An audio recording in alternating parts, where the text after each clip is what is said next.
Apakah boleh membaca Al-Quran tafsir tanpa wudu? Taib. Dalam konteks ini, Imam An-Nawawi dalam kitab At-Tibyan fi Adab Hamalatil Quran, kalau punya kitabnya yang asli warna kuning, terbitan Darun Nafais, halaman 34. Ya, ada di posisi paling kiri di pertengahan paragraf kedua, baris pertama. Ittafaqal ulama, semua ulama sepakat. Ingat, semua ulama sepakat. Lihat. Dalam konteks orang yang tidak punya wudu, itu masih dibolehkan untuk menyentuh. Ya, menyentuh misalnya mushaf atau ingin membaca, walaupun itu bukan yang utama. Walaupun bukan yang utama. Di utamanya Anda punya wudu. Jelas ya?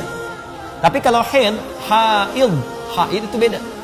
Ya, ala annal haid, bahwa orang perempuan yang tengah haid itu kalau untuk nyentuh boleh, mushaf boleh, tapi untuk baca itu yang tidak diperkenankan.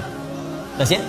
Walaupun di sini ada perbedaan pendapat ulama, tapi yang paling rajih dari jumhur ulama, yang paling rajih untuk perempuan yang haid untuk baca Quran itu tidak diperkenankan. Karena kalamullah itu suci, keadaan dirinya belum suci.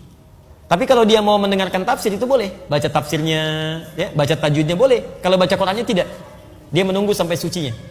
Makanya saya sarankan pada perempuan-perempuan, ibu yang dalam keadaan belum suci, ibu misalnya, maaf, bisa atur waktu. Saat suci ibu baca Qurannya.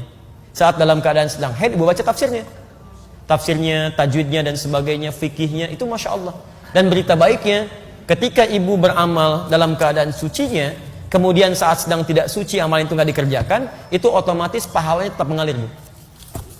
Anda baca Quran satu hurufnya berapa? 10. At-Tirmidzi nomor hadis 2910.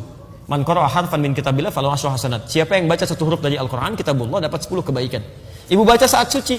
Begitu saat haid, ibu nggak baca, ibu baca tafsirnya. Itu pahala kebiasaan ibu baca Al-Quran dituliskan seketika, sempurna pahalanya. Dituliskan.